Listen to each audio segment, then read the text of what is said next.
ಇವತ್ತಿನ ಈ ವಿಡಿಯೋದಲ್ಲಿ ವಿದ್ಯಾರ್ಥಿಗಳಿಗೆ 2 ಅಪ್ಡೇಟ್ಸ್ ಅನ್ನ ಕೊಡುತ್ತೇನೆ. ಇಲ್ಲಿ ಸಾಕಷ್ಟು ಸ್ಟೂಡೆಂಟ್ಸ್ ಸರ್ ನೀಟ್ ವಿದ್ಯಾರ್ಥಿಗಳಿಗೆ ಆಪ್ಷನ್ ಎಂಟ್ರಿ ಯಾವಾಗ ಸ್ಟಾರ್ಟ್ ಆಗ್ಬೋದು ಅಂತ ಕೇಳ್ತಿದ್ದಾರೆ. ಅದ್ರ ಬಗ್ಗೆನೂ ಸಹ ಒಂದು ಅಪ್ಡೇಟ್ ಅನ್ನ ಕೊಡ್ತೀನಿ.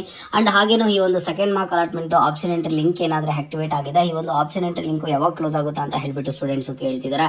ಎರಡರ ಬಗ್ಗೆನೂ ಸಹ ಸಂಪೂರ್ಣವಾದ ಮಾಹಿತಿಯನ್ನ ಇವತ್ತಿನ ಈ ವಿಡಿಯೋದಲ್ಲಿ ತಿಳಿಸ್ಕೊಡ್ತೀನಿ. ವಿಡಿಯೋನ ಕಂಪ್ಲೀಟ್ ಆಗಿ ವಾಚ್ ಮಾಡಿ. ಅಂಡ್ ಹಾಗೇನು ಚಾನಲ್ಗೆ ಫಸ್ಟ್ ಟೈಮ್ ವಿಸಿಟ್ ಮಾಡಿದ್ರ ಅಥವಾ ಇನ್ನೂ ಸಬ್ಸ್ಕ್ರೈಬ್ ಮಾಡ್ಕೊಂಡಿಲ್ಲ ಅಂತ ಅಂದ್ರೆ ಈ ಕೂಡಲೇ ಚಾನಲ್ಗೆ ಸಬ್ಸ್ಕ್ರೈಬ್ ಅನ್ನ ಮಾಡ್ಕೊಳ್ಳಿ. ಅಂಡ್ ಹಾಗೇನು ಮರಿದೆ ಒಂದು ಲೈಕ್ ಅನ್ನ ಮಾಡಿ. ಮೊದಲಿಗೆ ನೋಡಿ, second mark allotment option entry link ಆದ್ರೆ ಇವತ್ತು ಕ್ಲೋಸ್ ಆಗುತ್ತೆ ಅಂತ ಹೇಳ್ಬಿಟ್ಟು ನಿಮ್ಗೆ ಆ ಒಂದು ಆಪ್ಷನ್ ಎಂಟ್ರಿ ಲಿಂಕ್ ಮೇಲೆ ಕ್ಲಿಕ್ ಮಾಡಿದ್ರೆ ಸಹ ಶೋ ಆಗ್ತಿದೆ.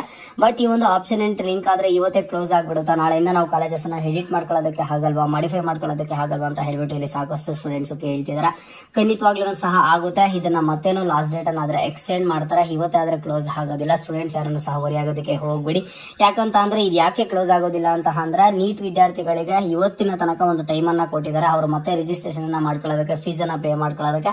ಅಂಡ್ ಹಾಗೇನು ಸಹ ಈ ಒಂದು KCET ವಿದ್ಯಾರ್ಥಿಗಳು ಏನಾದ್ರೂ ಒಂದು ರೋಲ್ ನಂಬರ್ ಅನ್ನ ಎಂಟರ್ ಮಾಡೋದಕ್ಕೆ ಇವತ್ತವರೆಗೂ ಸಹ ಟೈಮ್ ಕೊಟ್ಟಿರೋದ್ರಿಂದ ಇಲ್ಲಿ ಅವರು ನೆಕ್ಸ್ಟ್ ಆಪ್ಷನ್ ಎಂಟ್ರಿನ ಮಾಡಬೇಕು, ಅವರು ಕಾಲೇಜಸ್ ಅನ್ನ ಆಡ್ ಮಾಡಬೇಕು, ಅವರು ಕಾಲೇಜಸ್ ಅನ್ನ ಎಲ್ಲಾನು ಸಹ ಆರ್ಡರ್ ಮಾಡ್ಕೋಬೇಕು, ಅವರನ್ನು ಒಂದು ಲಿಸ್ಟ್ ಅನ್ನ ಮಾಡ್ಕೋಬೇಕು, ಆಪ್ಷನ್ ಎಂಟ್ರಿನ ಕಂಪ್ಲೀಟ್ ಮಾಡಬೇಕು. ಹಾಗಾಗಿ ಇನ್ನೂ ಸಹ ಇದು ಟೈಮ್ ಅನ್ನ ಕೊಡ್ತಾರೆ. ಇವತ್ತೇ ಆದ್ರೆ ಕ್ಲೋಸ್ ಆಗೋದಿಲ್ಲ. ಓಕೆನಾ, ಅಲ್ಲಿ ನಿಮ್ಗೆ ತೋರಿಸ್ತಿದೆ ಇವತ್ತು ಕ್ಲೋಸ್ ಆಗ್ತಿದೆ ಅಂತ ಹೇಳ್ಬಿಟ್ಟು. ಅದು ಇವತ್ತು ನೈಟ್ ಅಥವಾ ಇಲ್ಲ ಅಂತಂದ್ರೆ ನಾಳೆ ಮಾರ್ನಿಂಗ್ ಮತ್ತೆ ಅಪ್ಡೇಟ್ ಆಗುತ್ತೆ, ಎಷ್ಟು ದಿನಗಳ ಕಾಲ ಮತ್ತೆ ಎಕ್ಸ್ಟೆಂಡ್ ಮಾಡಿದಾರೆ ಅಂತ ಹೇಳ್ಬಿಟ್ಟು. ಓಕೆನಾ, ಬಟ್ ನಿಮ್ಗೆ ಯಾವಾಗ ಲಾಸ್ಟ್ ಡೇಟ್ ಕನ್ಫರ್ಮ್ ಆಗಿ ಗೊತ್ತಾಗುತ್ತೆ ಅಂತ ಅಂದ್ರೆ, ಯಾವಾಗ KEA ಕಡೆಯಿಂದ ಒಂದು ಸ್ಕೆಡ್ಯೂಲ್ ಅನ್ನ ರಿಲೀಸ್ ಮಾಡ್ತಾರೋ ಅವಾಗ ಗೊತ್ತಾಗುತ್ತೆ. ಅತಿ ಶೀಘ್ರದಲ್ಲೇ ರಿಲೀಸ್ ಮಾಡ್ತಾರೆ. ಅಂಡ್ ಇಲ್ಲಿ ಸಾಕಷ್ಟು ಸ್ಟೂಡೆಂಟ್ಸ್ ಸರ್ ಆಗಿದ್ರೆ ನೀಟ್ ವಿದ್ಯಾರ್ಥಿಗಳಿಗೆ ಆಪ್ಷನ್ ಎಂಟ್ರಿ ಯಾವಾಗ ಸ್ಟಾರ್ಟ್ ಆಗ್ಬೋದು ಸರ್ ಏನೋ ಅಂತ ಕೇಳ್ತಿದ್ದಾರೆ. ನೋಡಿ, ನೀಟ್ ವಿದ್ಯಾರ್ಥಿಗಳಿಗೆ ಇವತ್ತಿನ ತನಕ ಒಂದು ಟೈಮ್ ಅನ್ನ ಕೊಟ್ಟಿದ್ರು ರಿಜಿಸ್ಟ್ರೇಷನ್ ಮಾಡ್ಕೊಳ್ಳೋದಕ್ಕೆ, ಅಂಡ್ ಹಾಗೇನು ಸಹ ಫೀಸ್ ಅನ್ನ ಪೇ ಮಾಡೋದಕ್ಕೆ.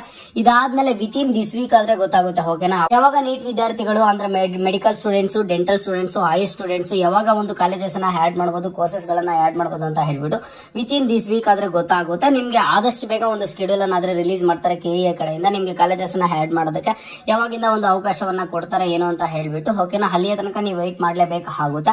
ನೀಟ್ ವಿದ್ಯಾರ್ಥಿಗಳು ಆಪ್ಷನ್ ಎಂಟ್ರಿನ ಕಂಪ್ಲೀಟ್ ಮಾಡೋವರೆಗೂ ನಿಮ್ಗೆ second mark allotment option entry link ಆದ್ರೆ ಆಕ್ಟಿವೇಟ್ ಆಗಿರುತ್ತೆ. ಅದಾದ್ಮೇಲೆ ನಿಮ್ಗೆ ಒಂದು 3 days ಆದ್ಮೇಲೆ ಒಂದು ರಿಸಲ್ಟ್ಸ್ ಆದ್ರೆ ಬರುವಂತದ್ದು second mark allotment results. Students ಅಲ್ಲಿಯ ತನಕ ವೈಟ್ ಮಾಡ್ಲೇಬೇಕು. ಬೇರೆ ಯಾವುದೇ ತರಹದ ಆಪ್ಷನ್ ಆದ್ರೆ ನಿಮ್ಗೆ ಇಲ್ಲ. ಇಲ್ಲಿ ಸಾಕಷ್ಟು ಸ್ಟೂಡೆಂಟ್ಸ್ ಸಹ ನೀಟ್ ವಿದ್ಯಾರ್ಥಿಗಳಿಗೆ ಆಪ್ಷನ್ ಎಂಟ್ರಿ ಯಾವಾಗ ಸ್ಟಾರ್ಟ್ ಆಗುತ್ತೆ ಅಂತ ಹೇಳ್ತಿದ್ರು. ವಿತಿನ್ ದಿಸ್ ವೀಕ್ ಗೊತ್ತಾಗುತ್ತೆ. ಓಕೆನಾ, ಯಾವಾಗ ಸ್ಟಾರ್ಟ್ ಆಗುತ್ತೆ ಅಂತ ಹೇಳ್ಬಿಟ್ಟು ಈ ವೀಕ್ ಅಲ್ಲಿ ಗೊತ್ತಾಗುತ್ತೆ. ಆಗ ಒಂದು ಕನ್ಫರ್ಮೇಶನ್ ಆದ್ರೆ ಬರುತ್ತೆ. ಓಕೆನಾ, ಈ ಡೇಟ್ ಗೆ ಸ್ಟಾರ್ಟ್ ಆಗುತ್ತೆ, ಈ ಡೇಟ್ ಗೆ ಕ್ಲೋಸ್ ಆಗುತ್ತೆ ಅಂತ ಹೇಳ್ಬಿಟ್ಟು. ಬಟ್ ಈಗ ನೀವೇನೊಂದು ಕಾಲೇಜಸ್ ನ ಆಡ್ ಮಾಡ್ತಿದ್ರೆ, ಕಾಲೇಜಸ್ ನ ಡಿಲೀಟ್ ಮಾಡ್ತಿದ್ರೆ, ಕಾಲೇಜಸ್ ನ ಮಾಡಿಫೈ ಮಾಡ್ತಿದ್ರೆ KCET ವಿದ್ಯಾರ್ಥಿಗಳು, ಇವತ್ತು ಲಾಸ್ಟ್ ಡೇಟ್ ಅನ್ನ ಕೊಟ್ಟಿದೆ. ಒಂದು ಆಪ್ಷನ್ ಎಂಟ್ರಿ ಲಿಂಕ್ ಮೇಲೆ ಕ್ಲಿಕ್ ಮಾಡಿದಾಗ ನಿಮ್ಗೆ ಇವತ್ತು ಲಾಸ್ಟ್ ಅಂತ ತೋರಿಸಿದೆ. ಬಟ್ ಇದನ್ನೂ ಸಹ ಎಕ್ಸ್ಟೆಂಡ್ ಆಗುತ್ತಾ. ಸ್ಟೂಡೆಂಟ್ಸ್ ಯಾರನ್ನು ಸಹ ಟೆನ್ಷನ್ ತಗೊಳ್ಳೋದಕ್ಕೆ ಹೋಗ್ಬೇಡಿ. ಓಕೆನಾ, ಇನ್ನೇನೇ ಡೌಟ್ ಇಲ್ಲಿ ಕಮೆಂಟ್ ಬಾಕ್ಸ್ ಅಲ್ಲಿ ಕಮೆಂಟ್ ಅನ್ನ ಮಾಡಿ, ನಾನು ಖಂಡಿತವಾಗ್ಲೂ ಸಹ ರೆಸ್ಪಾನ್ಸ್ ಮಾಡ್ತೀನಿ.